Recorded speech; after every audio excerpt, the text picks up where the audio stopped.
Boa tarde à nossa queridíssima convidada, a professora doutora Alessandra Castilho Ferreira da Costa, docente da Universidade Federal do Rio Grande do Norte, de quem temos a honra de ser sua colega, de sermos, né, seus colegas. Estamos aqui eu, o professor Luiz Passege, ela é nossa colega e amiga muito querida, e a quem agradecemos de coração por estar essa tarde conosco, proferindo a conferência Citação e Refutação na primeira carta de Paulo aos Coríntios, capítulo 11, versículos de 3 a 16.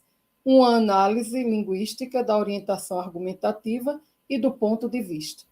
Agradeço igualmente ao professor Alexandro Teixeira Gomes, diretor da Faculdade de Engenharia, Letras e Ciências Sociais do Seridó Felx, pelo apoio para que pudéssemos transmitir essa conferência pelo YouTube, fazendo uso, inclusive, do canal da Felx. Obrigada, igualmente, a André Duarte, o TI da Felx, que aqui se encontra dando todo o apoio para o sucesso do evento. Assim como agradeço a nossa nova integrante da equipe, a bolsista Gabriele, que também está nos dando apoio para o sucesso da transmissão. Boa tarde aos colegas professores e pesquisadores da UFRN e das diversas universidades aqui presentes. Boa tarde aos alunos e pesquisadores de graduação e de pós-graduação que aqui estão. Igualmente, boa tarde aos egressos de cursos de graduação em letras e dos vários programas de pós-graduação da área de Linguística e Literatura. Senhoras e senhores, a professora doutora Alessandra Castilho Ferreira da Costa possui graduação em Letras Português pela Faculdade de Filosofia, Letras e Ciências Humanas da Universidade de São Paulo. Graduação em Letras Alemão pela Faculdade de Filosofia, Letras e Ciências Humanas da Universidade de São Paulo. Mestrado em Letras, Língua e Literatura Alemã pela Faculdade também de Filosofia, Letras e Ciências Humanas da Universidade de São Paulo. E doutorado em Linguística Germânica pela Universidade de Halle-Wittenberg, eu não sei a pronúncia, Alessandra, você depois corrige aí, sob a orientação do professor Dr. Gerd Antos. Pós-doutorado em Filologia e Linguística e Língua Portuguesa pela Universidade de São Paulo.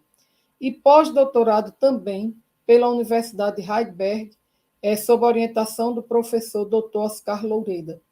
É especialista no ensino de língua alemã e pelo Instituto Pedagógico Brasil-Alemanha. Atualmente é professora associada do Departamento de Letras e professora permanente do Programa de Pós-Graduação em Estudos da Linguagem da Universidade Federal do Rio Grande do Norte e foi coordenadora do Programa de Mestrado Profissional em Letras, Profiletras, Unidade de Natal. Tem experiência na área de linguística, com ênfase em linguística textual, atuando principalmente nos seguintes temas: tradições discursivas, gênero textual, oralidade e escrituralidade e ensino de língua portuguesa. Ressalto que nossa convidada produz brilhantes análises textuais, discursivas e enunciativas. E agora nós temos a grande honra de contar com a colaboração dela em um projeto que foi de iniciativa do nosso igualmente querido professor Luiz Passege, que é o Discurso Religioso. Ele fez um projeto fantástico, maravilhoso, e nos convidou, e estamos trabalhando vivamente nisso, e vamos ter, se Deus quiser, orientando no processo, em que em breve vai se encerrar. E, enfim, é muito bom trabalhar com a nossa querida Alessandra, que, além de colega, é uma adorável amiga e adorada amiga.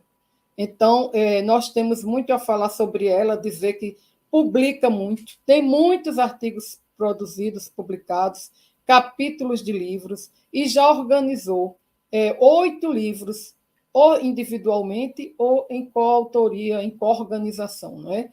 De modo que a gente ia ficar aqui falando sobre onde foram as publicações, claro, Brasil, Alemanha e outros países, e, enfim, ela é essa pessoa que vive para a produção, eu diria assim.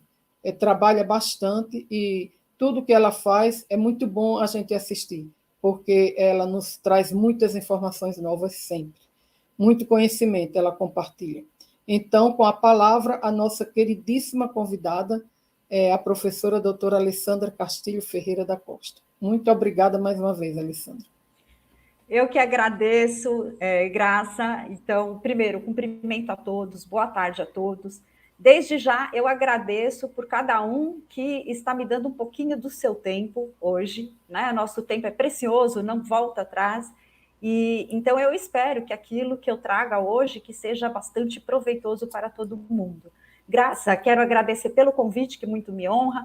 A Graça, professora, diretora do Xixila, foi minha tutora durante o estágio probatório. Eu sempre digo para ela que ela é minha tutora eterna. O estágio probatório acabou há muitos anos, mas Graça ainda é minha tutora, alguém que eu admiro profundamente como pessoa, como profissional, como linguista, né? Então, cumprimento também o professor Passégio, o professor João Neto. Aproveito para parabenizar todo o grupo de pesquisa da ATD na UFRN pela organização desse evento, desse ciclo de conferências, e não só por isso, mas por toda a produção do grupo, né? Então, fico muito honrada de estar aqui. Bom, eu trouxe hoje uma temática, o título da minha... Vou apresentar aqui só um minuto.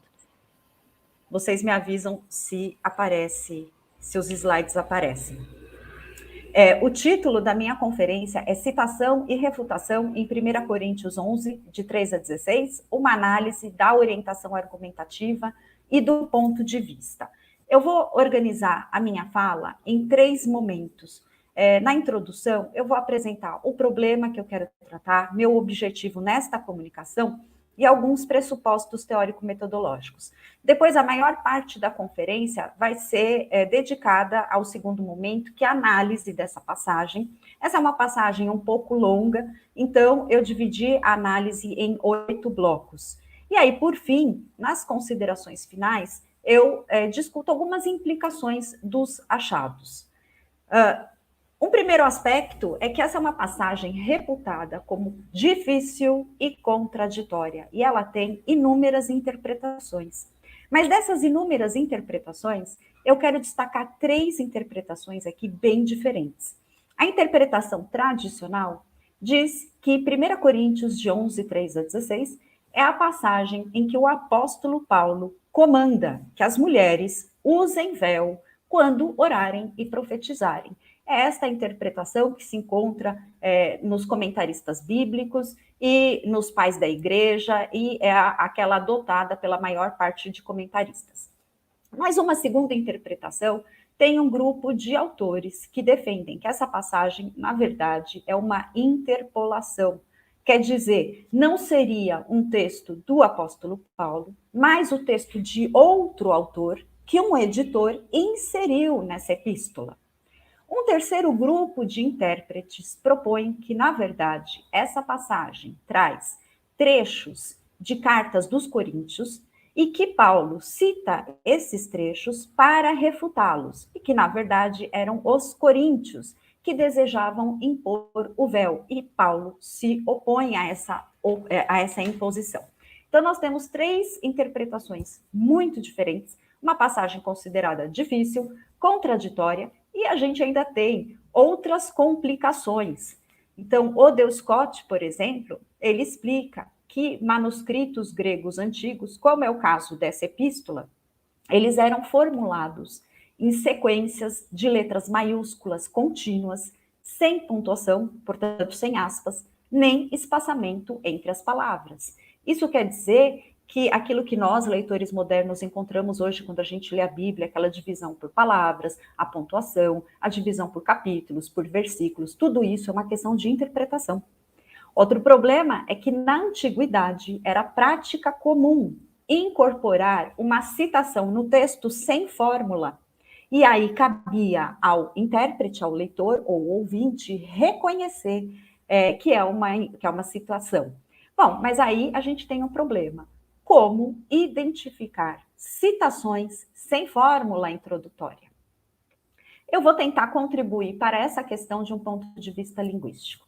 E de um ponto de vista linguístico, dentro do quadro teórico da linguística de texto, a gente tem que distinguir entre locutor e enunciador. O locutor é aquele ser empírico que profere um discurso. No caso aí de 1 Coríntios, o locutor é o apóstolo Paulo.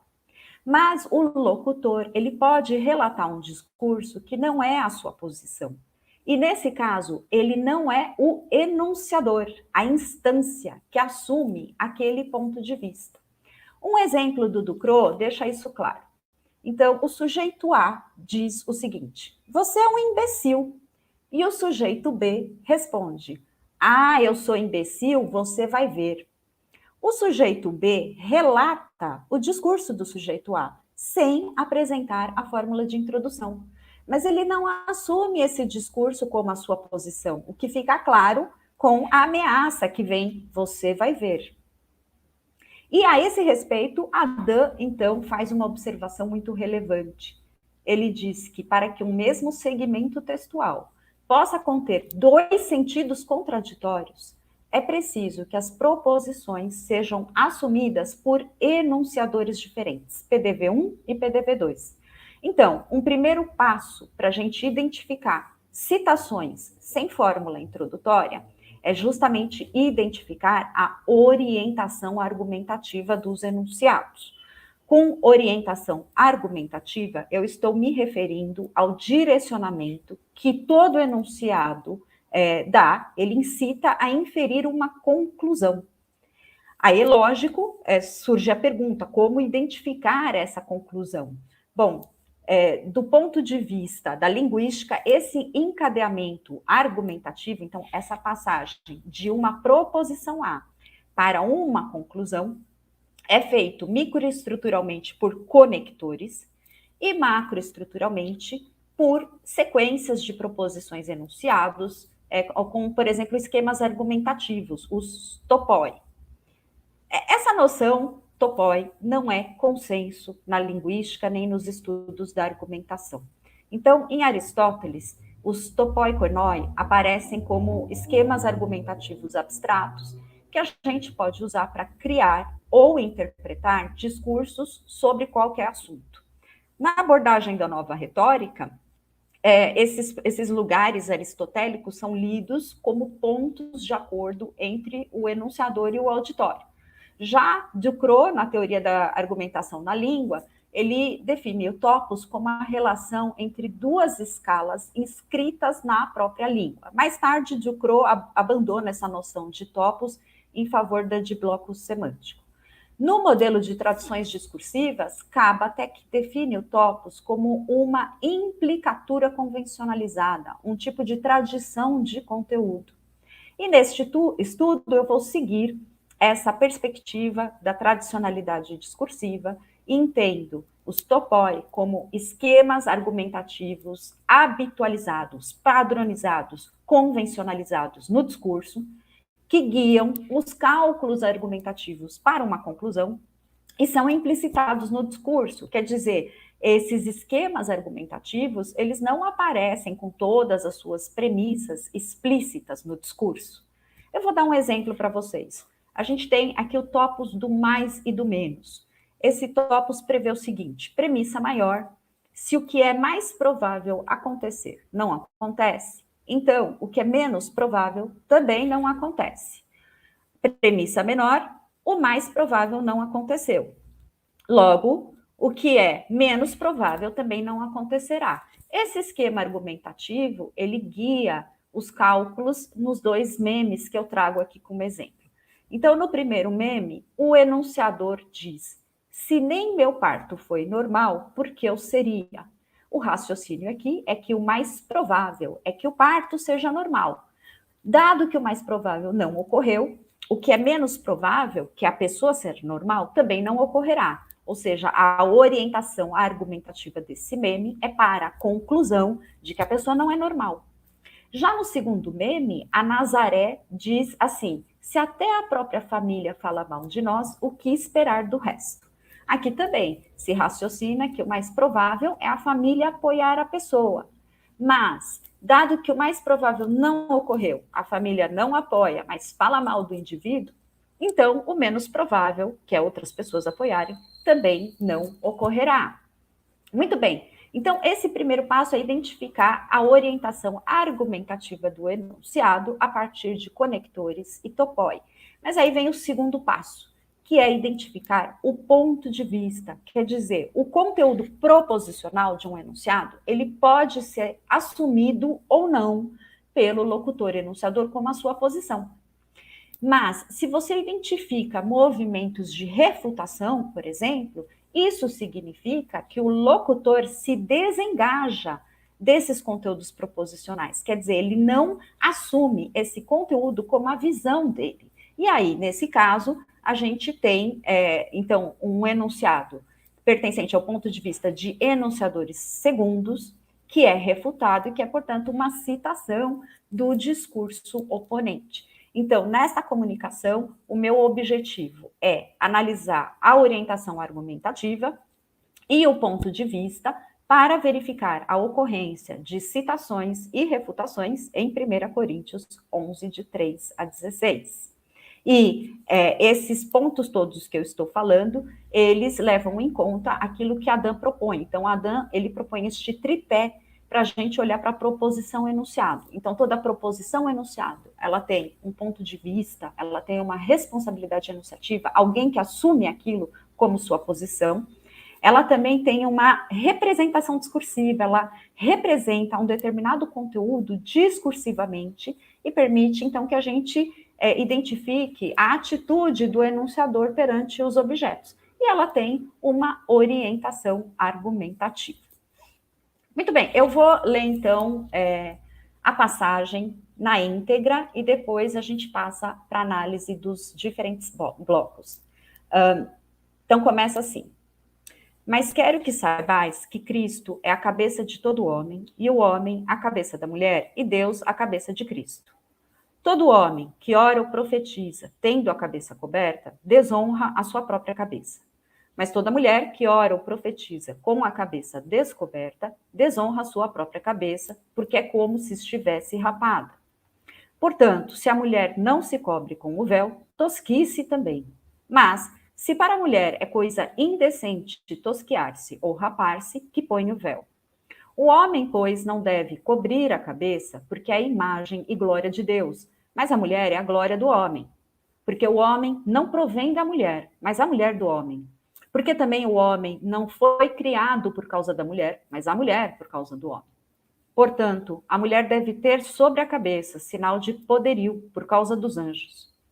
Todavia, nem o homem é sem a mulher, nem a mulher sem o homem no Senhor. Porque como a mulher provém do homem, assim também o homem provém da mulher, mas tudo vem de Deus. Julgai entre vós mesmos. É decente que a mulher ore a Deus descoberta? Ou não vos ensina a mesma natureza, que é desonra para o homem ter cabelo crescido? Mas ter a mulher cabelo crescido lhe é honroso, porque o cabelo lhe foi dado em lugar de véu. Mas se alguém quiser ser contencioso, nós não temos tal costume, nem as igrejas de Deus. Muito bem, então passando para o primeiro bloco, que é o versículo 3. Esse versículo 3, ele é muito relevante, porque ele traz índices de pessoa, ele traz marcas linguísticas, como a expressão de primeira pessoa do singular no verbo quero, de segunda pessoa do plural no pronome vós, e aí a gente já percebe que nós temos um eu aqui, que é o apóstolo, falando com um grupo, que, portanto, são os seus leitores coríntios. Então, aqui é a voz do apóstolo Paulo. E a gente tem também o verbo factivo, saber, que é um verbo que toma como verdade complemento sentencial. Quer dizer, então, aquilo que vem como complemento desse verbo é a posição de Paulo. Então, a gente tem aqui, neste primeiro versículo, no versículo 3, a introdução do ponto de vista paulino. Então, seja o que for o que vem depois, é o ponto de vista paulino. E esse versículo 3, ele traz 3 proposições enunciados. P1, Cristo é a cabeça de todo homem. P2, e o homem é a cabeça da mulher. E P3, e Deus é a cabeça de Cristo. Então, a informação decisiva que os coríntios ignoram é essa, que existe uma determinada propriedade, que é ter cabeça, e ela é compartilhada por diferentes grupos, por todo o homem, a mulher e Cristo.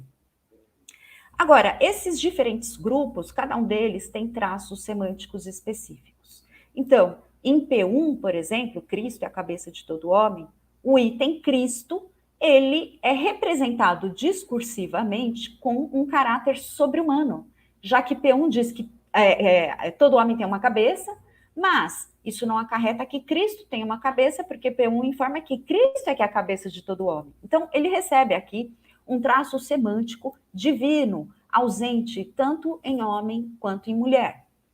P3 informa que Cristo tem uma cabeça, Deus. E aí ele recebe aqui um traço humano, ausente em Deus. P2 informa que traz o item mulher, que contém o traço semântico fêmea, ausente em homem e Cristo. Agora, tanto homem, mulher, quanto Cristo compartilham de um traço semântico, que é o traço semântico humano. Isso significa que homem, mulher e Cristo são hipônimos, termos mais específicos, e ser humano é o hiperônimo, o termo mais geral. Agora, por causa dessa relação de hiperonímia no nível lexical, a gente tem uma outra relação semântica que surge aí, que é a relação de acarretamento. O acarretamento é uma relação entre sentenças e é uma relação semântica que não pode ser cancelada. Quer dizer, o conteúdo ele é sempre veiculado independente da situação.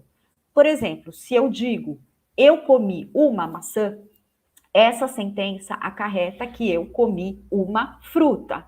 Então, eu não posso negar uma sem me tornar contraditória. A verdade de eu comi uma maçã acarreta a verdade de eu comi uma fruta.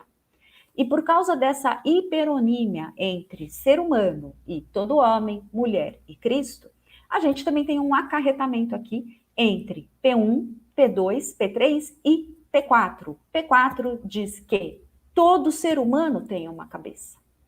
Muito bem, então a gente tem aqui uma enumeração com hipônimos, e esta enumeração com hipônimos cria este acarretamento e permite que a gente afirme que o apóstolo Paulo usa essa enumeração de P1, P2 e P3 como prova para P4, para a conclusão, todo ser humano tem uma cabeça. Agora, os três argumentos, eles são organizados numa estrutura em forma de anel, que é conhecida como inclusio. Essa estrutura, ela tem por função marcar as preocupações centrais de uma unidade e é uma estrutura muito produtiva em textos tanto do Velho quanto do Novo Testamento. Eu não vou ler os exemplos que estão aqui, mas apenas para mostrar para vocês, nessa estrutura em forma de anel, a gente tem sempre a retomada ao final de uma forma inicial. Então, aí em Números 3:33, de Merari, que é retomado no final, em Salmos, espera pelo Senhor, e em Filipenses, alegrem-se, e em Tiago, de que adianta. Então, vocês percebem que aqui a forma inicial é retomada no final. Então, esta estrutura, ela marca a ênfase, ela marca a preocupação central do enunciador numa unidade. E aqui, em 1 Coríntios 11:3, o apóstolo Paulo retoma a forma inicial Cristo. Ele começa com Cristo, em P1, e ele termina com Cristo, em P3. Isto significa que Paulo sinaliza que os argumentos P1, Cristo é a cabeça de todo homem, e P3, Deus é a cabeça de Cristo, são argumentos mais fortes que P2, o homem é a cabeça da mulher. Quando a gente tem vários argumentos numa gradação de força, quer dizer, alguns argumentos são mais fortes do que outros, a gente fala na semântica argumentativa de escala argumentativa. E quando a gente tem uma escala argumentativa, operadores como até e até mesmo apontam para o argumento mais forte e, no mínimo, pelo menos, os mais fracos. Isso significa que a gente precisa reformular esta conclusão, todo ser humano tem uma cabeça, mais exatamente como todo ser humano tem uma cabeça, até mesmo Cristo tem, levando em conta que Paulo marca que este argumento de que Deus é a cabeça de Cristo é um argumento mais forte. Bom, P3, esse argumento, Deus é a cabeça de Cristo, é um argumento mais forte devido à baixa probabilidade de Cristo ter uma cabeça, já que Paulo representa Cristo com o traço semântico divino. E aí, isto revela o como esquema argumentativo o topos do mais e do menos, segundo o qual, se uma propriedade pertence a quem é menos provável pertencer, ela também pertence a quem é mais provável pertencer. Premissa menor, ter cabeça é uma propriedade que pertence a Cristo, a quem seria menos provável pertencer. E isto incita a inferir a conclusão, logo, todos os seres humanos têm uma cabeça. Então, a gente tem aí no versículo 3 um caráter universalizante da predicação. E esse caráter universalizante, ele revela que a expressão mulher, que pode ter o sentido 1 de pessoa do sexo feminino, ou o sentido 2 de esposa, assume aqui o primeiro sentido. Quer dizer, se até Cristo tem uma cabeça, todas as mulheres também têm, inclusive as solteiras, não só as casadas. Muito bem, agora falta a gente discutir o sentido de cabeça. Como a gente tem as entidades que são cabeça, são distintas daquelas que têm cabeça, então a gente percebe que o uso é metafórico. Agora, qual é a propriedade designada por cabeça? Na literatura, há um debate acirrado sobre dois sentidos. O sentido 1 de cabeça como líder, e o sentido 2 de cabeça como fonte ou ponto de origem. Então, esta conclusão, R, todos os seres humanos têm uma cabeça, até Cristo tem, ela seria lida como todos os seres humanos têm um líder, até Cristo tem, no sentido 1, ou como todos os seres humanos têm um ponto de origem, até Cristo tem, no sentido 2. Um problema para o sentido 1 é que ele é incoerente com o topos do mais e do menos, que é o topos que orienta os cálculos argumentativos no versículo 3. E esse topos prevê que quem faz o mais faz o menos. Quem não faz o menos não faz o mais, o que significa que se Cristo é líder imediato de todo homem, ele também deve ser líder imediato de toda mulher. E se Cristo não é líder imediato de toda mulher, ele também não é líder imediato de nenhum homem.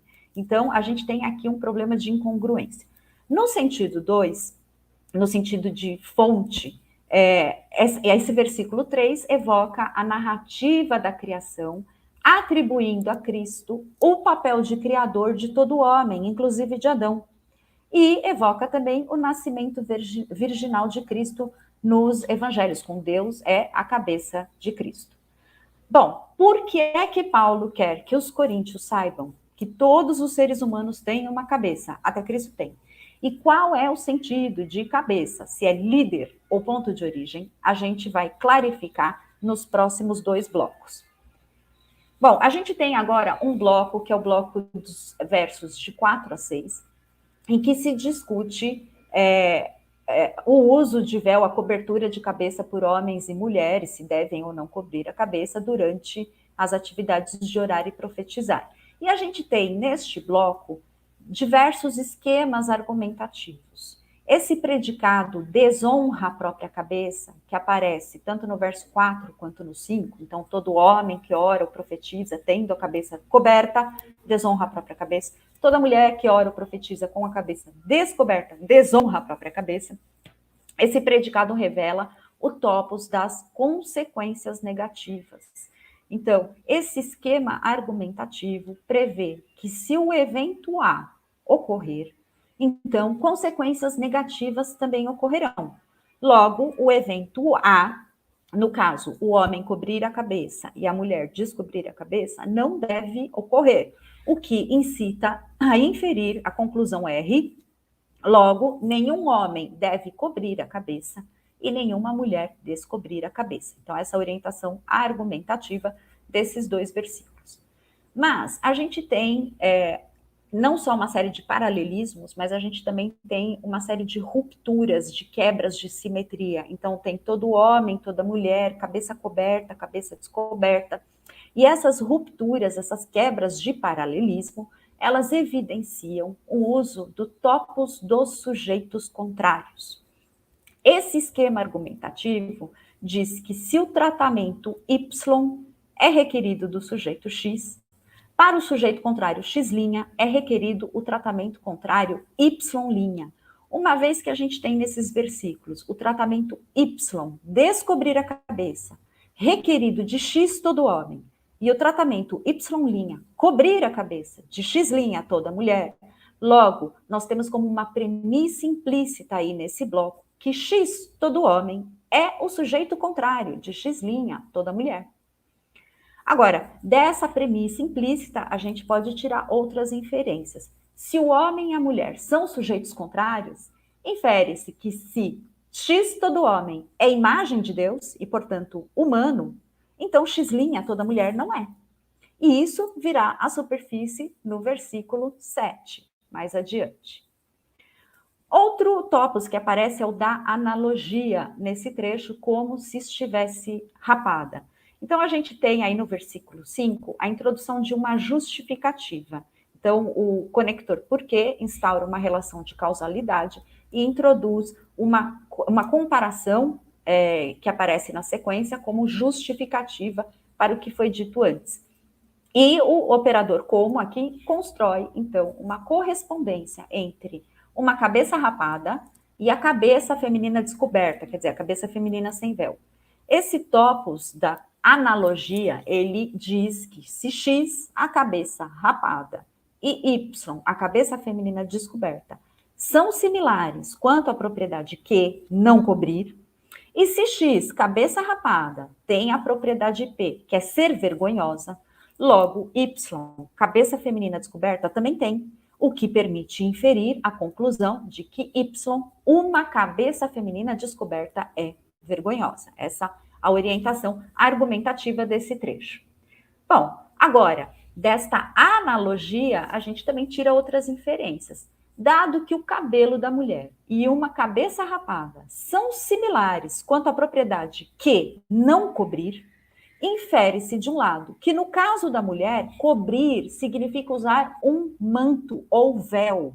E isso virá à superfície no verso 6. Agora, de outro lado, como o homem é o sujeito contrário da mulher, no caso dele, o cabelo tem a propriedade contrária de cobrir. E por isso, depreende-se que no caso do homem, cobrir significa deixar o cabelo crescer. E isto é, para ele, desonra. E essa inferência será retomada também pelo versículo 14. Bom, e aí a gente chega no último bloco aí desses versículos, a gente vai ver o argumento do compromisso. Esse versículo 6, ele introduz uma conclusão. E essa conclusão está orientada pelo argumento do compromisso. Quer dizer, o enunciador, ele crê que se X, a mulher, é engajada, ela tem um compromisso com a ação A, que é não usar véu, ela também é engajada, ela também tem um compromisso com a ação B, que é rapar a cabeça. Então, como ela não usa véu, ele crê, sim, ela também crê em rapar a cabeça, ela também é engajada com isso. E assim, ele exige consistência e propõe a ela que ela deve rapar seu cabelo. Então, a orientação argumentativa é nessa direção, que X, a mulher, também deve rapar o seu cabelo. Agora, ainda no versículo 6, a gente tem um operador adversativo, que é o mas, e os operadores adversativos, eles relacionam sempre um segmento A como argumento para uma conclusão R, e um segmento B como argumento para uma conclusão não R, e ao mesmo tempo eles dão esse segmento B como um argumento mais forte para não R do que A para R.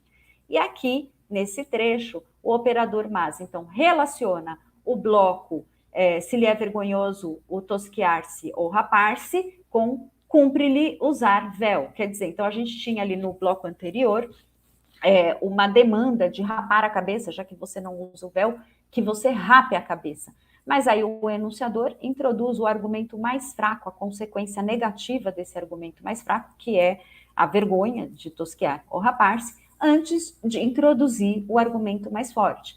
E, portanto, a orientação argumentativa aqui é em direção à conclusão: nenhuma mulher deve descobrir a cabeça. Agora, a gente precisa avaliar se esse bloco dos versículos 4 a 6 ainda é o ponto de vista paulino do versículo 3 ou se é outro ponto de vista. Bom, deste bloco a gente tem uma série de conclusões, como por exemplo, que todo homem deve descobrir a cabeça, toda mulher deve cobrir a cabeça, o tratamento contrário de todo homem, toda mulher é requerido, todo homem é o sujeito contrário de toda mulher, se o homem é a imagem de Deus, a mulher não é. Logo, para descobrir a cabeça, o homem não deve ter cabelo crescido, e a mulher, para cobrir a cabeça, ela deve usar um véu. Então, a gente tem aqui uma série de inferências. Agora, no bloco do versículo 3, quando Paulo diz que Cristo é a cabeça de todo homem, o homem é a cabeça da mulher e Deus a cabeça de Cristo, a gente pode concluir que todos os seres humanos têm uma cabeça. Mas esta inferência invalida, impugna a premissa de que todo homem é o sujeito contrário de toda mulher. Então, disso, a gente raciocina que todo homem não é o sujeito contrário de toda mulher. Logo, a mulher é um ser humano, ela não é o contrário do homem. Se o homem é um ser humano, ela também é. Logo, o tratamento contrário não é requerido. Logo, a mulher não precisa cobrir a cabeça e nem o homem descobri-la. Então, a gente tem aqui dois blocos, temos orientações argumentativas contrárias. Como nós temos dois blocos com orientações argumentativas contrárias, nós temos duas fontes enunciativas.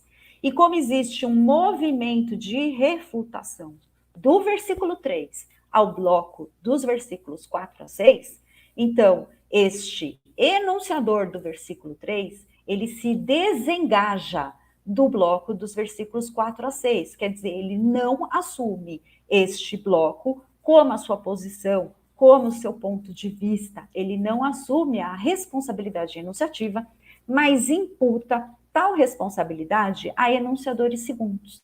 Quer dizer, esses dados atestam que os versículos 4 a 6 são citações do discurso coríntio.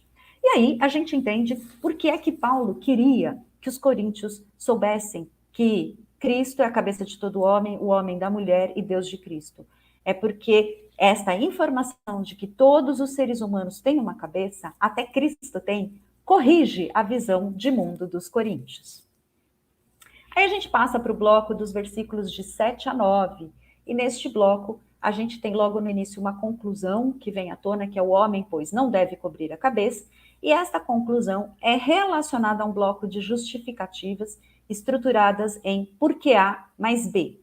Esta conclusão que aparece ali no versículo 7, ela estava implícita no versículo 4, como a gente identificou. Isso significa que existe uma continuidade de ponto de vista. Então, nós temos aqui um PDV coríntio, como no bloco anterior. Este porquê, que introduz, então, um bloco de justificativa, nós temos três premissas, porque A mais B, e neste bloco, o operador mas, ele liga dois segmentos A mais B, e nesses dois segmentos, a gente encontra elementos de mesma função sintática, que torna possível a gente comparar esses elementos individualmente, e isto significa que a gente tem aqui um uso de mas na função de contraposição, e essa função de contraposição, ela serve para verificar traços de desigualdade. A primeira justificativa, porque o homem é imagem e glória de Deus, mas a mulher é glória do homem, ela traz dois traços de desigualdade. Imagem de Deus ocorre em A, mas em B está ausente. E glória de Deus ocorre em A e se contrapõe à glória do homem em B. A é argumento para a conclusão: o homem é semelhante ao superior. E B é argumento para a conclusão: a mulher não é semelhante ao superior, mas ao inferior. E estes dois argumentos, então, apontam para o topos da ordem, que prevê, entre suas regras, a seguinte: aquilo que é mais semelhante ao superior é melhor superior àquilo que é mais semelhante ao inferior. X, o homem, é mais semelhante a Deus. E X', a mulher, não é semelhante a Deus, mas ao homem. E isso permite inferir que o homem é superior à mulher. Essa orientação argumentativa do versículo 7. Bom, a gente já tinha visto, então, lá nos versículos 4 e 5, que se o homem é o sujeito contrário se X, o homem, é o sujeito contrário de X', a mulher, a gente já tinha visto que isso permitia concluir que se X, o homem, é a imagem de Deus, então a mulher não é. E isso vem à tona aqui, aparece explicitamente nesse versículo 7. A segunda justificativa, porque o homem não provém da mulher, mas a mulher do homem, também é baseada no topos da ordem e também traz dois segmentos em contraposição. Então, o segmento A, o homem não provém da mulher, ele é argumento para a conclusão de que a existência do homem é independente da mulher. Quer dizer, Adão foi criado antes da mulher, então a existência do homem não depende da mulher. E um segmento B, a mulher provém do homem, é argumento para a conclusão de que a existência da mulher é dependente do homem, quer dizer, ela só passa a existir a partir do lado de Adão. Então, esses dois argumentos, eles revelam o seguinte esquema argumentativo. Se X' não pode existir sem X, enquanto X pode existir sem X', X é melhor ou superior. No caso, X', a mulher não pode existir sem X, o homem. Enquanto X, o homem, pode existir sem X', a mulher. O que permite argumentar em direção à conclusão, logo, o homem é superior à mulher. A mesma conclusão da primeira justificativa. Aí a terceira justificativa, porque também o homem não foi criado por causa da mulher, mas a mulher por causa do homem, também é guiada pelo topos da ordem e também traz uma contraposição. No segmento A, o homem não foi criado por causa da mulher, é argumento para a conclusão de que o homem tem valor em si mesmo. Já o segmento B, a mulher foi criada por causa do homem, é argumento para a conclusão de que a mulher não tem valor em si mesma, mas como útil ao homem. E isso revela a tese aristotélica de que X, aquilo que tem valor por si mesmo, é melhor, superior a X', aquilo que tem valor por outra razão. No caso, o homem tem valor por si mesmo e X', a mulher, tem valor por outra razão. Isso permite inferir a conclusão de que X, o homem, é superior a X', a mulher. A mesma conclusão da primeira e da segunda justificativa. Então, a gente tem aqui uma classe argumentativa. A gente tem um conjunto de argumentos, esses três argumentos, de mesma força, dirigidos à mesma conclusão. E aqui a gente também tem, novamente, aquela estrutura em anel, a disposição em inclusio. Os três argumentos iniciam e finalizam com a expressão o homem, salvo no versículo 7, em que há uma elipse, mas com essa estrutura, o enunciador acentua o homem como início e fim da mulher. Muito bem, agora a gente tem algumas expressões aqui nesse bloco ainda de 7 a 9, como glória do homem, provém, criado, que nos trazem insights a respeito do sentido de cabeça. Mas antes eu vou ter que explicar um pouco sobre papéis temáticos. Toda predicação, quando você tem um tipo de predicação, ela atribui papéis temáticos. Então, por exemplo, quando eu digo João quebrou o vaso, o verbo quebrar atribui ao sujeito, João, o papel temático de agente, e ao objeto, o vaso, o papel temático de paciente. Já num outro enunciado como João ama Maria, João recebe o papel temático de experienciador, alguém que sofre algum processo psicológico interno, e Maria é o objetivo desse processo. Já em Sara jogou a bola para seus amigos, Sara é o agente da ação de jogar, a bola é o paciente e seus amigos são o alvo, o ponto para o qual tem um movimento. Muito bem, esses três argumentos que são apresentados em 1 Coríntios de 7 a 9, eles têm algo em comum. Quando o enunciador diz que a mulher é glória do homem, a mulher recebe o papel temático de alvo e o homem recebe o papel temático de fonte. A mulher provém do homem, também. A mulher recebe o papel temático de alvo e o homem o papel temático de fonte. E a mulher foi criada do homem, idem. Agora, o sintagma nominal cabeça, lá do versículo 3, no sentido de fonte, que era um dos sentidos debatidos na literatura, ele se associa a esse vocabulário, a essas expressões dos versículos 7 a 9 por associação, porque cabeça preenche justamente o papel temático de fonte.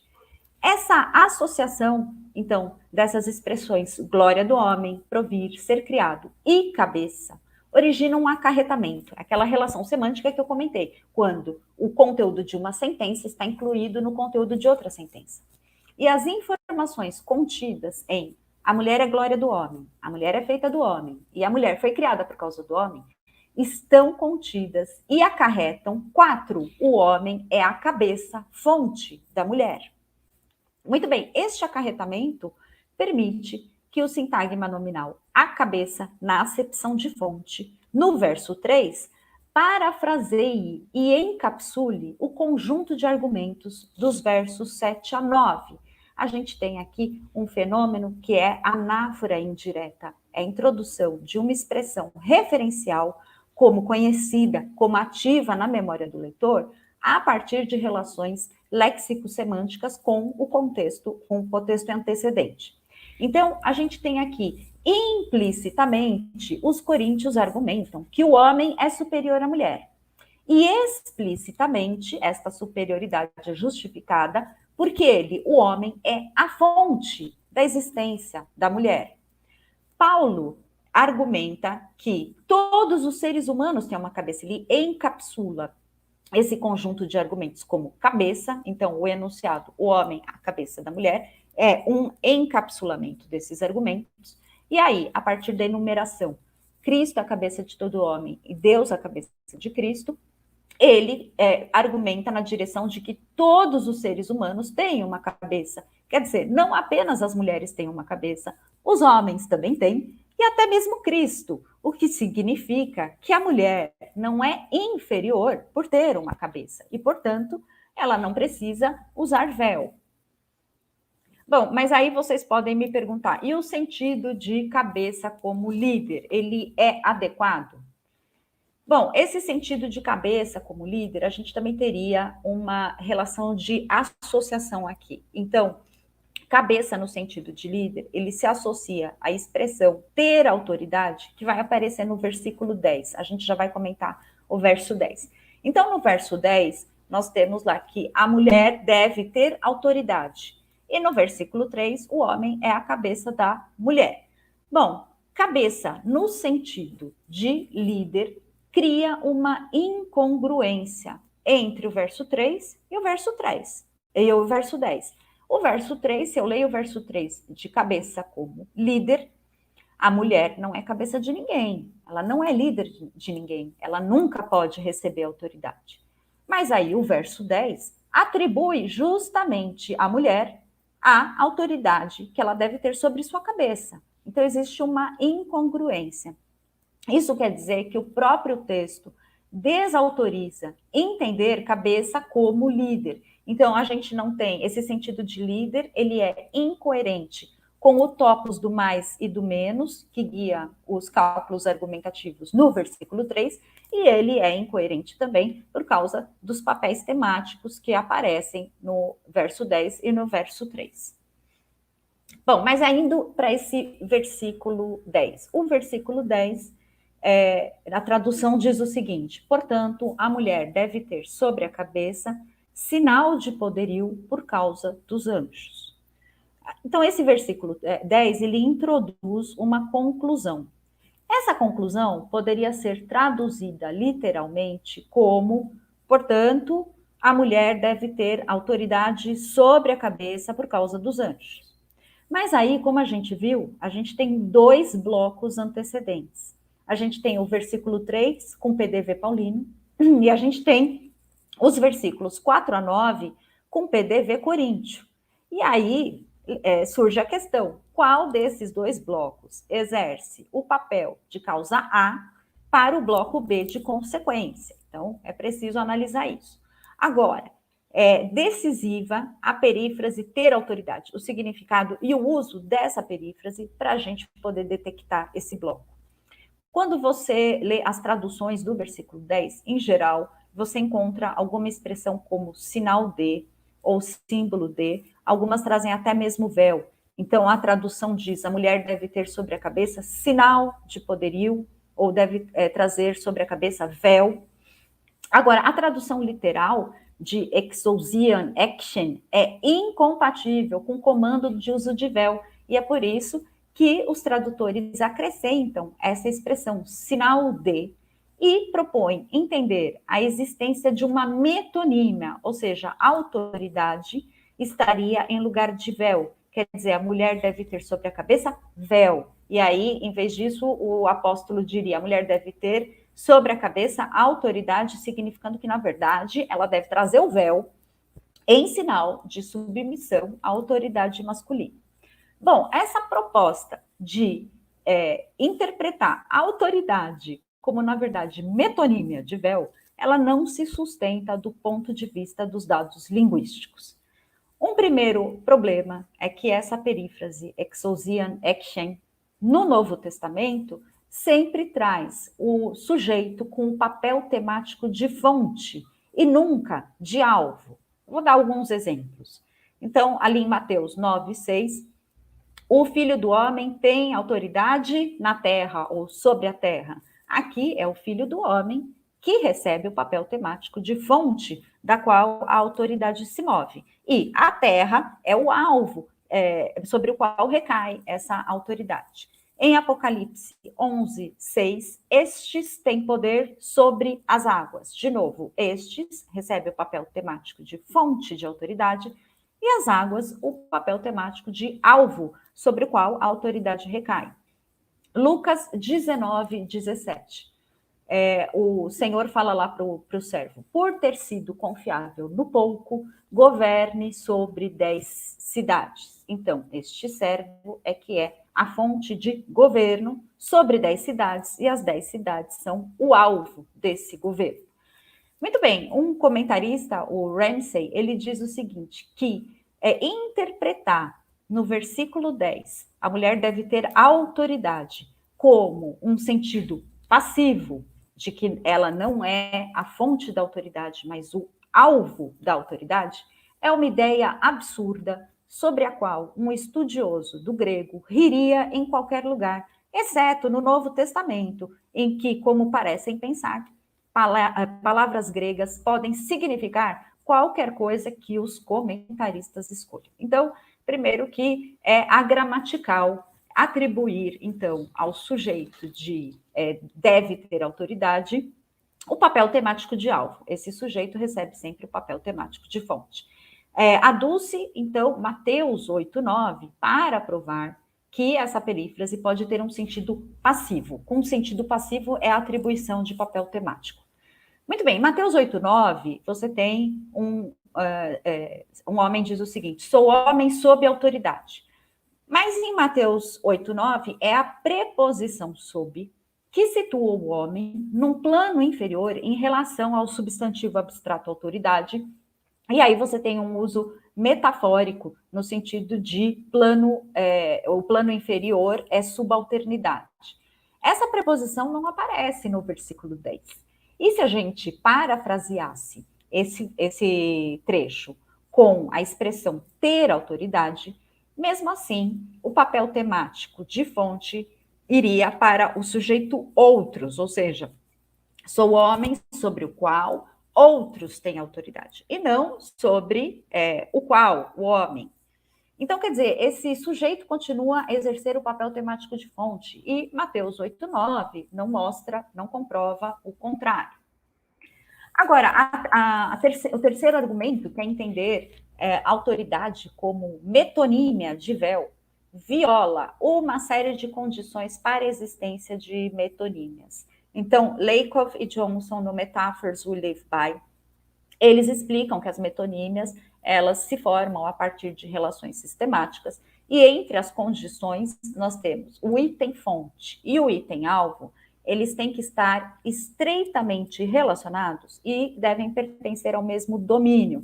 No caso da metáfora, por exemplo, a gente tem diferentes domínios, mas no caso da metonímia, não. Os dois itens pertencem ao mesmo domínio.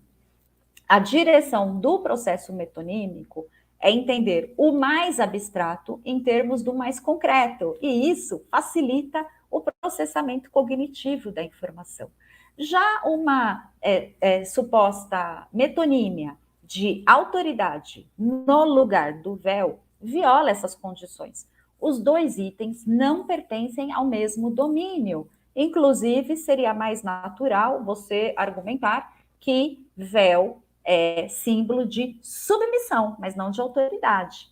Então, o item fonte submissão seria mais natural para véu. Como autoridade e véu estão em domínios diferentes, eles não estão estreitamente relacionados. E o mais concreto, véu, é entendido em termos do mais abstrato, autoridade, o que dificulta a compreensão. Então, quer dizer, na verdade, nós não temos uma metonímia aqui. De fato, a atribuição de autoridade ao sujeito, à mulher, é incompatível com os conteúdos semânticos dos versículos 4 a 9. Contudo, é perfeitamente coerente com os resultantes do versículo 3. Então, no versículo 3, da proposição de que Cristo é a cabeça de todo homem, e o homem é a cabeça da mulher, e Deus a cabeça de Cristo, pode-se concluir que, logo, todos os seres humanos têm uma cabeça. Até Cristo tem. Logo, X, todo homem, não é o sujeito contrário de X', toda mulher. Logo, se X, todo homem, é um ser humano, então X, toda mulher, também é. Logo, X, todo homem, não é superior a X', toda mulher. E logo, o tratamento contrário não é requerido.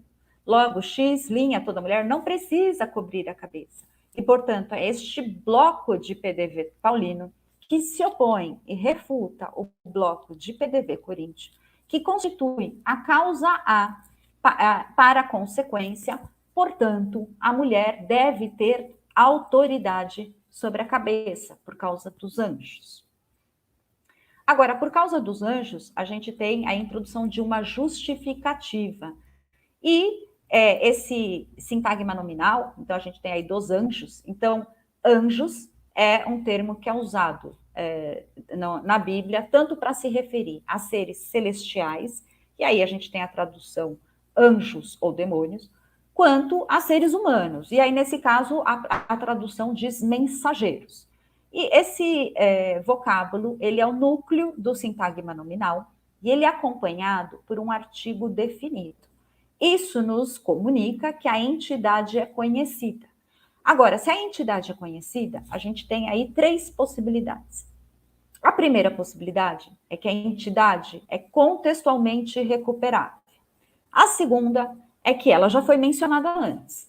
E a terceira, mencionada diretamente antes. E a terceira é que ela já foi mencionada indiretamente antes, o que seria uma anáfora indireta.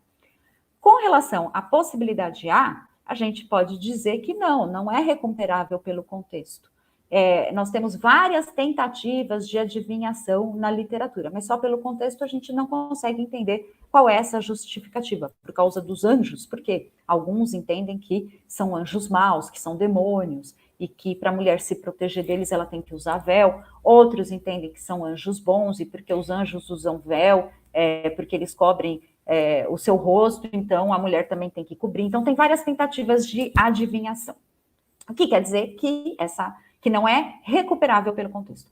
A possibilidade B, bom, essa entidade também não foi referida diretamente antes, mas com relação à possibilidade C, sim, essa entidade foi mencionada indiretamente antes, pois anjos se liga por associação, coesão de associação, a outras expressões do contexto. Então, os sintagmas nominais, todo homem que ora ou profetiza, e toda mulher que ora ou profetiza, tem como traços distintivos seres humanos que executam um tipo de atividade verbal, espiritual, como orar ou profetizar. Quer dizer, estes homens e mulheres são mensageiros espirituais. Anjos, mensageiros, preenche o papel temático de agente para os verbos orar e profetizar. E quer dizer que, então, esta relação por meio do papel temático permite que Paulo resuma e encapsule os segmentos todo homem que ora e profetiza e toda mulher que ora e profetiza numa anáfora indireta. Quer dizer, X, toda mulher que ora e profetiza, está incluída no grupo G, anjos / mensageiros, um grupo na igreja, todo homem e toda mulher que ora ou profetiza. Agora, o segmento, a mulher deve ter autoridade, relaciona uma escala de sujeitos, a mulher, com uma escala de autoridade. Como a mulher está incluída no grupo G, mensageiros, anjos mensageiros, então este grupo recebe também na escala de autoridade a mesma localização de X, a mulher que ora profetiza. Então a gente tem aqui como uma premissa implícita do versículo 10 que este grupo, anjos mensageiros, tem a propriedade P de ter autoridade. Então, por causa dos anjos, Paulo justifica a autoridade da mulher a partir do seu pertencimento ao grupo. A gente tem aqui o topos do grupo e seus membros, que prevê o seguinte, premissa maior, se o grupo G tem a propriedade P, seus membros M também terão. Premissa menor, o grupo G, anjos mensageiros, tem a propriedade P, ter autoridade. E M, a mulher que ora e profetiza, é um de seus membros. E isso permite concluir que, logo, a M, a mulher que ora e profetiza, tem autoridade. Muito bem, então passando agora para o bloco dos versículos 11 e 12, a gente tem aí a introdução, tem o uso de um operador que é o todavia, que já estabelece uma posição com um segmento anterior. Então, a gente tem essa estrutura também, nem A e nem B. Essa estrutura, nem A e nem B, é uma estrutura polifônica, ela comporta negação, ela introduz, ao mesmo tempo, um ponto de vista negativo e um ponto de vista positivo que ele se propõe.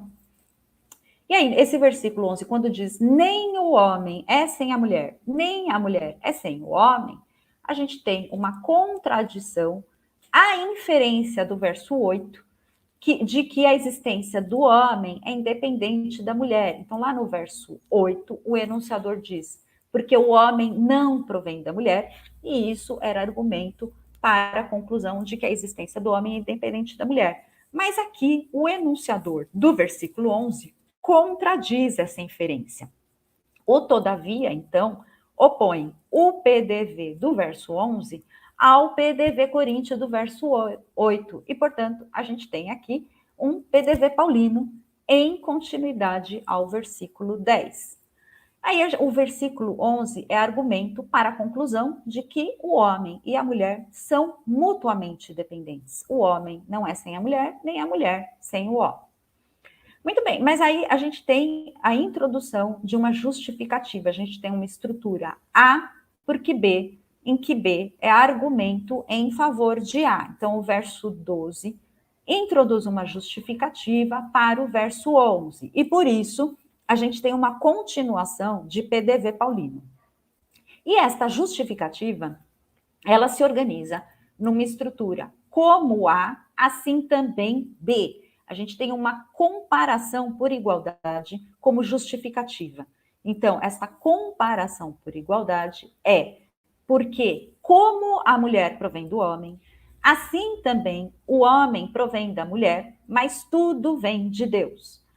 Este segmento, o homem também provém da mulher, no verso 12, contradiz o homem não provém da mulher, no verso 12. Então, a gente tem PDVs antagônicos. Aqui, a gente tem uma retomada do topos da ordem. Então, lá nos versículos 7, 8 e 9, os coríntios argumentaram a partir do topos da ordem, né? Justificando que o homem é a fonte da mulher, ele é anterior à mulher. Aqui, o apóstolo Paulo retoma este topos da ordem e instaura com esses conectores, como A, assim também B, uma igualdade do homem e da mulher na ordem da existência, assim como a mulher provém do homem, como a mulher provém do homem, assim também o homem provém da mulher.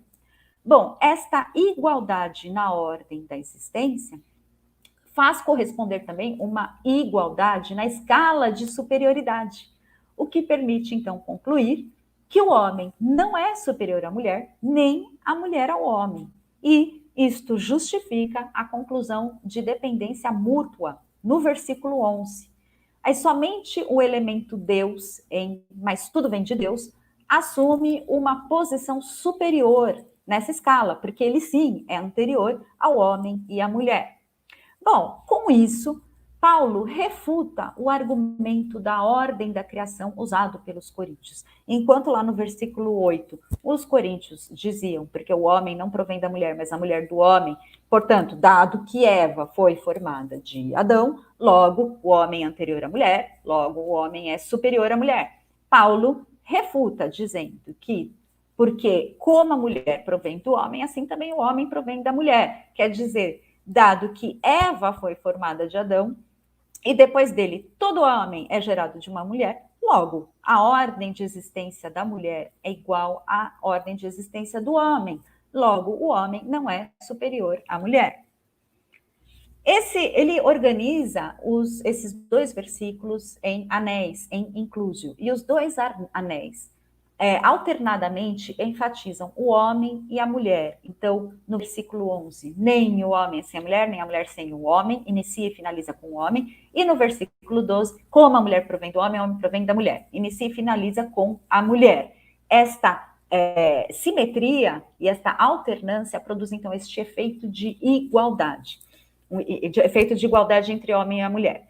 Muito bem, agora esta simetria é quebrada pelo elemento no Senhor, no versículo 11, e mas tudo vem de Deus, no versículo 12. Agora, entre esses dois elementos, também se estabelece um paralelismo, quer dizer, os dois elementos anteriores, o homem e a mulher, convergem e se unem nesses elementos que são superiores, e esses elementos, Senhor, título usado por Paulo, tipicamente para se referir a Cristo, é paralelo a Deus, e isso, então, cria também um efeito de igualdade entre os dois, entre Senhor e Deus, corroborando o traço divino no item Cristo do verso 3. Agora, o versículo 13, julgai entre vós mesmos, é decente que a mulher ore a Deus descoberta? Esse versículo, ele traz algumas marcas de pessoa, né? Então, a gente tem ali o pronome vós, a gente tem a forma imperativa julgai. Então, essas marcas de pessoa nos informam que você tem um eu falando para um auditório, portanto, este eu é Paulo, que é o enunciador, que fala com o seu auditório coríntio e se engaja com o conteúdo proposicional. Então, a gente tem aqui um PDV paulino em continuidade a esses versículos 10, 11 e 12. Muito bem, julgai, pode ser esse julgai entre vós, ele pode ser traduzido como julgai entre vós mesmos ou julgai em vós mesmos, porque existe uma ambiguidade de escopo. A gente pode interpretar este julgai numa leitura coletiva, em que os coríntios devem discutir em conjunto, julgar em conjunto, ou numa leitura distributiva, em que cada um deles consulta sua própria consciência e julga individualmente. Como em segmentos precedentes, Paulo atribui a este julgar uma interpretação coletiva, então a igreja vai julgar um irmão fornicador, vai julgar os anjos, vai julgar o mundo, as próprias palavras de Paulo. Então, eu assumo na sequência uma interpretação coletiva, como julgai entre vós mesmos.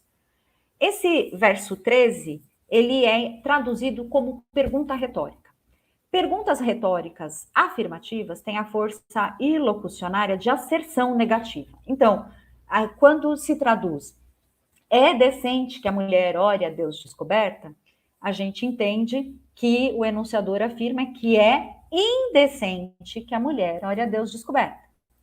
Mas alguns autores propõem que não se trata de uma pergunta retórica, mas sim de uma declaração. É decente que a mulher ore a Deus descoberta. E aí, nós precisamos desambiguar. É a leitura, é pergunta retórica ou é uma asserção? Eu vou usar 3 critérios para desambiguar. O primeiro critério é a presença de certas partículas negativas. Então, no grego bíblico, perguntas retóricas são introduzidas pelas partículas ou que, quando se espera a resposta afirmativa, ou pelas partículas negativas me, met, ara, quando se espera resposta negativa. Também vou levar em conta os índices de pessoas. Então, a gente tem marcas linguísticas de pessoa aí nesse verso 13, que ligam microestruturalmente o verso 13 ao verso 3, e com isso demandam coerência também entre os conteúdos. E aí, o terceiro critério é esse, o dos conteúdos implícitos, compatíveis com o verso 3.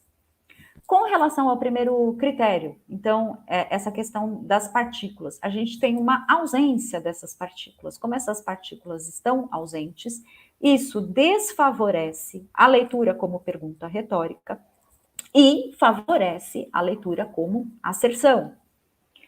Com relação ao segundo critério, os índices de pessoas. Então, ler este versículo 13 como pergunta retórica não liga o verso 13 com o verso 3, mas com o bloco dos versos 4 a 9, em que estes índices estão ausentes.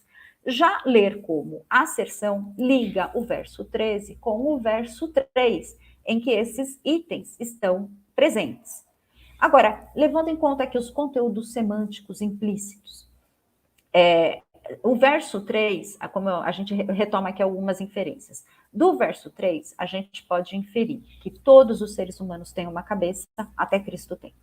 Logo, o homem e a mulher não são sujeitos contrários. Logo, o tratamento contrário, o homem descobrir a cabeça e a mulher cobrir a cabeça, não é requerido. Logo, a mulher não precisa cobrir sua cabeça.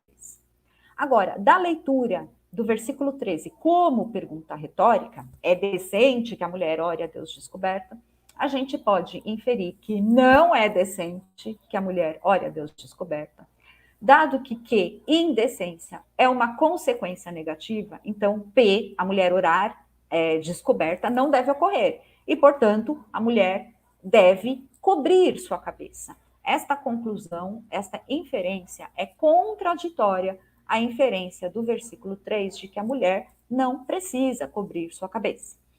Já a leitura como asserção, é decente que a mulher ore a Deus descoberta, a gente pode concluir que, dado que decência não é uma consequência negativa, então a mulher orar descoberta pode ocorrer. Logo, a mulher não precisa cobrir a cabeça. Essa é a mesma inferência do versículo 3. Isso significa que os três critérios provam que, na verdade, Paulo afirma ser decente que a mulher ore a Deus descoberto. Agora, por que é que ele espera que os coríntios concordem com essa avaliação? Bom, é elucidativo aqui a gente pensar no princípio de cooperação de Grice. Grice, ele estipulou 4 máximas, as máximas de qualidade, quantidade, modo e relevância, que ele diz que são máximas que nos guiam na conversa, na comunicação. E a máxima da relevância, ela diz que as nossas contribuições, elas devem ter relação com o tema. E em 1 Coríntios 11, de 3 a 16, o tema é justamente a disputa entre duas interpretações da narrativa da criação. Então, de um lado, os coríntios interpretam que as mulheres não têm a imagem de Deus e que elas são inferiores. E de outro, Paulo está dizendo que não, que a mulher, ela também tem a imagem de Deus. Então, Paulo espera que seu enunciado seja lido nesse contexto, como uma interpretação da narrativa da criação. E, nesse sentido, essa narrativa esclarece o posicionamento enunciativo de Paulo e sua avaliação é decente, né, com relação a determinados conteúdos temáticos. Então, essa expressão decente se associa no mesmo campo semântico da decência, da vestimenta, a expressões de Gênesis de 1 a 3, como, por exemplo, nu, nus, envergonhavam, aventais, túnicas de peles e vestiu, e com isso ela evoca certos episódios na memória do leitor. E Paulo espera que os seus leitores se lembrem dessas informações. A avaliação é decente a mulher orar a Deus descoberta? Encontra apoio no fato de que em Gênesis Deus vestiu a mulher apenas com uma túnica e não cobriu sua cabeça. essa informação justifica a asserção de Paulo e contradiz a premissa coríntia do verso 5. Não é verdade que se o evento a mulher descobrir a cabeça ocorrer, também ocorrerão consequências negativas, desonra, indecência. Não é verdade que uma cabeça feminina descoberta é indecente. Deus considerou isso decente. Então, com isso, Paulo, ele contradiz a premissa coríntia e espera que o leitor encontre ali em Gênesis a refutação. Muito bem, passando agora para os versos 14 e 15, a gente tem dois esquemas argumentativos, o argumento de falsificação e o topos da analogia. Os versos 14 e 15 também são traduzidos como pergunta retórica. Ou não vos ensina a mesma natureza, que é desonra para o homem ter cabelo crescido?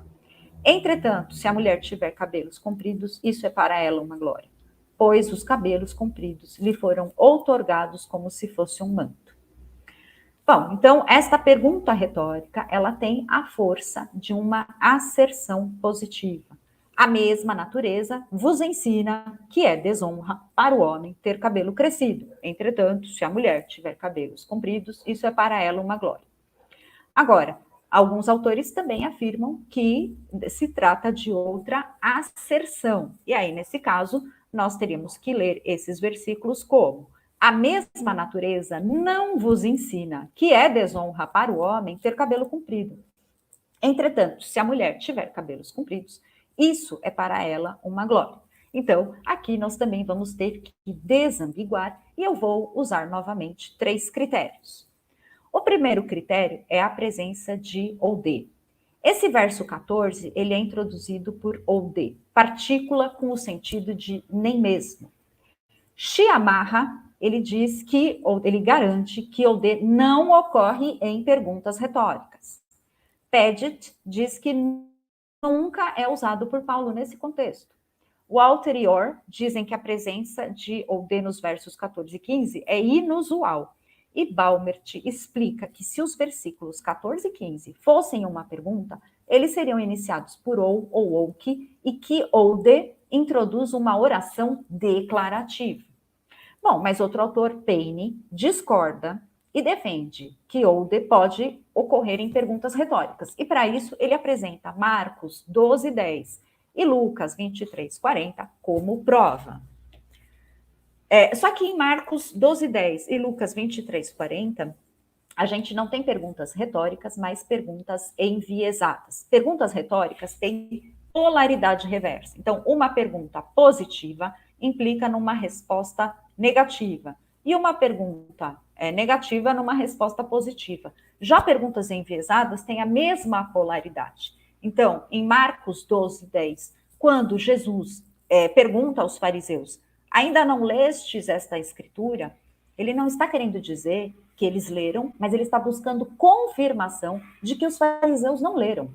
E quando um dos malfeitores diz a outro malfeitor, um dos malfeitores que foi crucificado com Jesus, diz a outro malfeitor: tu nem ainda temes a Deus estando na mesma condenação? Ele expressa sua surpresa de que o outro não teme a Deus. Então, isto significa que não existe ocorrência de perguntas retóricas introduzidas por Old no Novo Testamento. Então, o fato de você ter a presença dessa partícula desfavorece a leitura como pergunta retórica e favorece a leitura como asserção. Com relação aos índices de pessoas, então a gente tem ali o pronome vos, né, que institui como destinatários os coríntios, o eu que profere o discurso é o apóstolo Paulo, e esses índices ligam microestruturalmente os versos 14 e 15 ao versículo 3, requerendo congruência de conteúdos semânticos. Na leitura como pergunta retórica, a coerência não é com o versículo 3, mas com o bloco dos versos de 4 a 9. Já na leitura como asserção, você tem uma ligação com o versículo 3.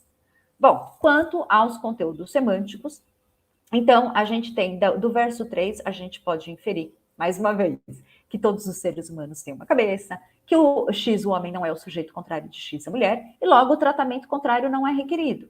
Agora, da pergunta, nem mesmo vos ensina a própria natureza que é desonra para o homem ter cabelo crescido, entretanto, se a mulher tiver cabelos compridos, isso é para ela uma glória, a gente infere que se é desonra para o homem ter cabelo crescido, ele deve ter cabelo curto.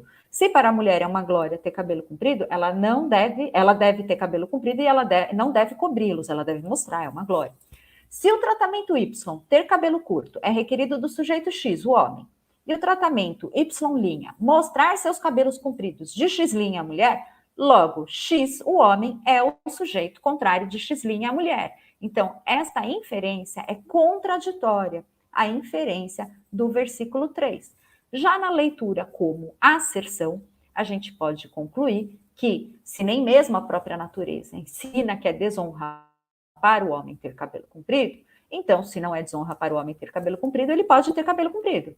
Se para a mulher é uma glória ter cabelo comprido, então ela não deve cobri-los. Se o tratamento Y, ter cabelo comprido, é permitido tanto ao sujeito X, o homem, quanto a X', a mulher, logo, X, o homem, não é o sujeito contrário, de X', a mulher, a mesma inferência do versículo 3. Então, aqui, de novo, a gente tem uma asserção. Portanto, Paulo afirma que a natureza não ensina a ser desonra para o homem ter cabelo comprido, quer dizer, o cabelo dele crescer é um dado natural, isso não é desonra para ele. E para a mulher isso é uma glória.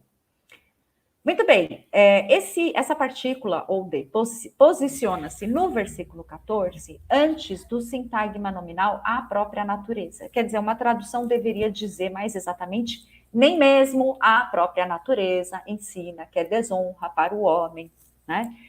Agora, esse posicionamento denota que essa partícula funciona não só como partícula de negação, mas também como uma partícula de foco. Ela deixa implícito um conjunto de alternativas, por exemplo, as escrituras e a natureza, e nesse conjunto de alternativas, então, do conhecimento mais sofisticado ao mais básico, a natureza ocupa a mais alta probabilidade de não ensinar a proposição enunciado A, é desonra para um homem cobrir a cabeça. Muito bem, cobrir a cabeça, ter cabelo comprido. Muito bem, então, esta escala permite identificar um esquema argumentativo, que é o argumento da evidência para uma hipótese. Esse argumento da evidência para uma hipótese tem dois subtipos, tem o argumento de verificação e tem o de falsificação. Aqui a gente tem o de falsificação.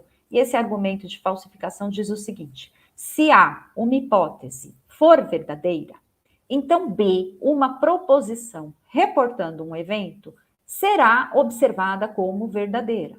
Premissa menor. B, o cabelo de homens e mulheres cresce diferentemente, foi observado como falso, certo? Então a gente não tem nenhuma lei da natureza mostrando que um evento mostrando que há uma distinção. Então fica implícita essa prova no conhecimento de mundo do leitor, de que o cabelo de homens e mulheres cresce igualmente. E, portanto, este evento B, esta proposição reportando um evento, é falsa. Aí a conclusão, logo, A é falsa, então, por isso, a conclusão de Paulo é, nem mesmo a natureza ensina que é desonra para o homem ter crescido. E isso permite, então, concluir que o homem pode ter cabelo comprido. Agora, é interessante notar que era uma inferência lá do versículo 5, que o homem não deveria ter cabelo comprido, né? No caso do homem, ele não deveria cobrir a cabeça, e como ele é o sujeito contrário da mulher, o cabelo dele tinha a propriedade contrária de cobrir. Então, ficou implícito lá que o homem não deveria ter cabelo comprido. Quando Paulo retoma aqui o versículo 14, ele retoma esta inferência e refuta. Muito bem, aí eu vou agora para o último versículo. Não, ainda tem, desculpa, gente. Os versículos, ainda só comentar mais uma questão. A gente tem uma contraposição aqui. Então, a gente tem o homem, se ele tiver cabelo crescido, e a mulher, se tiver cabelo crescido. A gente tem ainda uma contraposição que é interessante mencionar. Então, como a gente tem elementos de mesma estrutura sintática, e a gente tem essa contraposição, a gente sabe que esse conector é usado para verificar traços de desigualdade. No caso Se para o homem não é desonra ter cabelo comprido, porque é um evento natural, isso levanta a expectativa, cria a expectativa de que para a mulher também não é desonra, já que para ela o cabelo também cresce naturalmente. Mas o versículo diz que no caso da mulher, não só não é desonra, mas é uma glória. Quer dizer, aqui Paulo retoma outra inferência que apareceu lá no versículo 5, quando a gente tem a analogia da cabeça feminina descoberta com uma cabeça rapada. Ali se inferia que uma cabeça feminina descoberta é vergonhosa. Mas, quando o enunciador diz, nem mesmo vos ensina a própria natureza que é desonra para o homem ter cabelo crescido, mas a mulher, se tiver cabelo crescido, é uma glória para ela, ele refuta tanto a inferência de que o homem não pode ter cabelo comprido, quanto a de que uma cabeça feminina descoberta é vergonhosa. Ele diz, não, não é vergonhosa, mas é natural e bela. Ali no versículo 15, a gente tem o conector pois, introduzindo uma justificativa. Então, é uma estrutura A pois B, essa justificativa é favorável a A, então a gente tem uma continuidade de PDV. E esta justificativa é uma comparação do cabelo com o véu, cobertura. O versículo diz, o cabelo lhe foi dado em lugar de véu, cobertura. Essa preposição anti pode ser traduzida como em lugar de, exprimindo substituição, ou o sentido 2 como, exprimindo equivalência. Aqui ela constrói uma correspondência entre o cabelo da mulher e um véu. Então a gente tem aqui de novo o topos da analogia, que obedece ao seguinte raciocínio. Se X um véu, X um manto, véu, e Y, o cabelo da mulher, são similares quanto à propriedade que cobrir. Se X, um manto, véu, tem a propriedade P, ser decente, logo Y, o cabelo da mulher, também tem. E isso permite inferir que o cabelo da mulher é cobertura e é decente, de modo que ela não precisa de nenhuma outra cobertura. Então, com este topos da analogia, Paulo retoma a analogia do versículo 5 entre uma cabeça rapada e uma cabeça feminina descoberta e refuta, então, essa inferência de que uma cabeça feminina descoberta é vergonhosa e conclui que, na verdade, o cabelo da mulher é cobertura, é decente e a mulher não precisa de véu.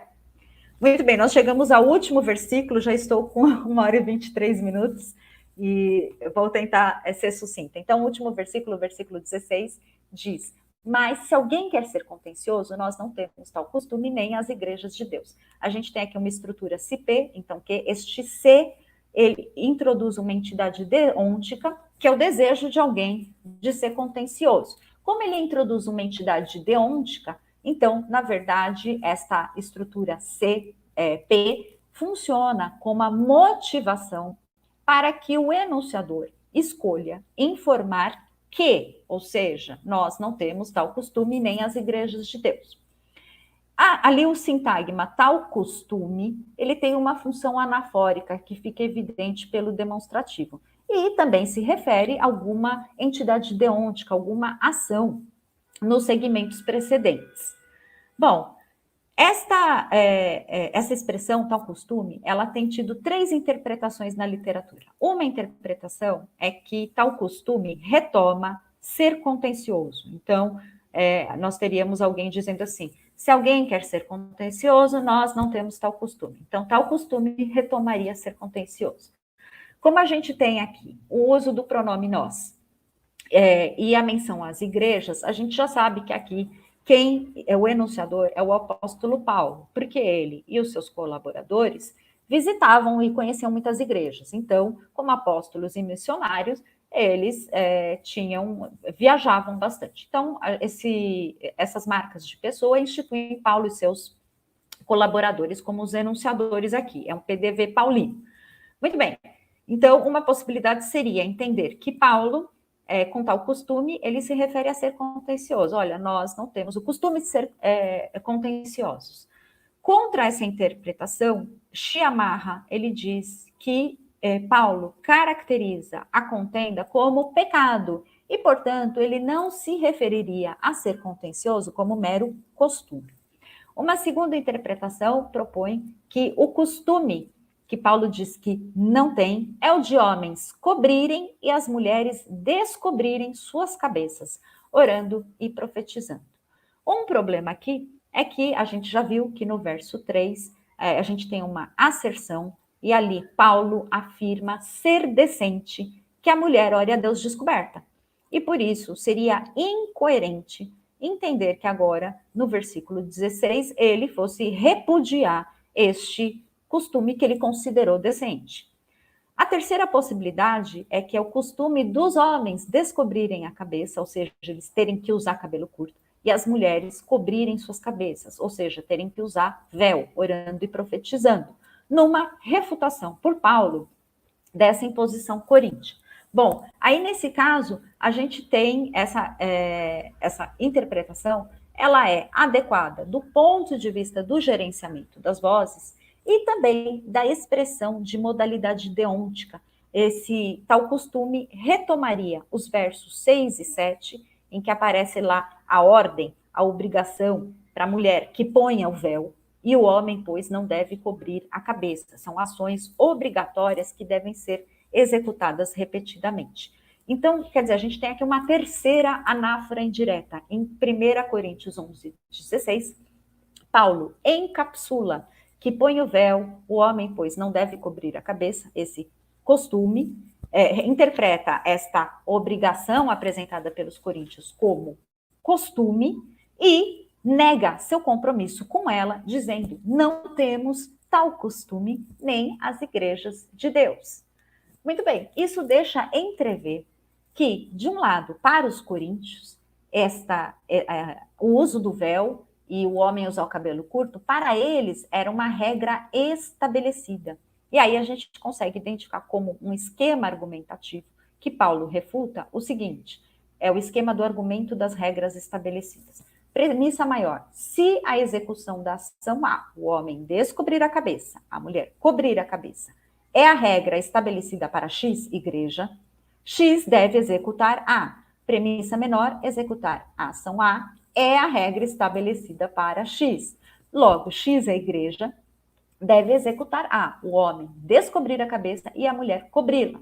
Bom, com a informação de que nós não temos tal costume, nem as igrejas de Deus, Paulo invalida a premissa: a ação A, o homem descobrir a cabeça e a mulher cobri-la, não é uma regra estabelecida. E isto permite, então, concluir que X, a igreja, não deve executar A, o homem descobrir a cabeça e a mulher cobrir a cabeça. E aí, mais uma vez, Paulo refuta essa imposição de cobertura de cabeça.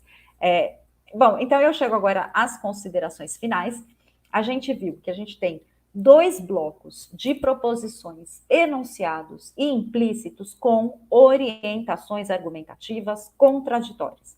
Com isso, a gente consegue detectar 2 fontes enunciativas distintas: Paulo como locutor enunciador primeiro e os coríntios como os enunciadores segundos. O bloco de versículos de PDV Paulino, que são os versos 3 e 10 a 16, refuta as premissas do bloco de PDV Coríntios, os versículos 4 a 9, o que comprova que Paulo se desengaja deste conteúdo proposicional dos versículos 4 a 9 e ele imputa essa responsabilidade aos coríntios, ele não assume a responsabilidade enunciativa. Esses dados atestam que os versos 4 a 9 de 1 Coríntios 11 são citações do discurso oponente. Bom, algumas implicações desses achados. Uma primeira implicação é que Coríntios, então essa passagem em 1 Coríntios 11, de 3 a 16, tem a fama de ser obscura, contraditória, incoerente.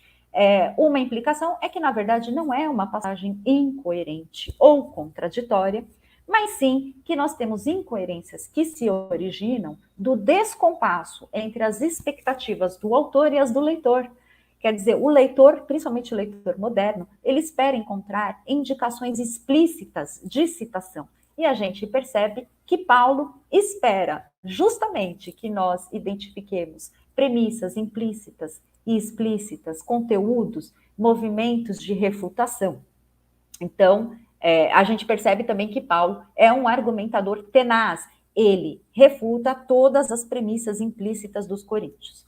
Uma segunda implicação é que Paulo refuta aquele argumento da ordem da criação. Esse é um argumento bastante utilizado em instituições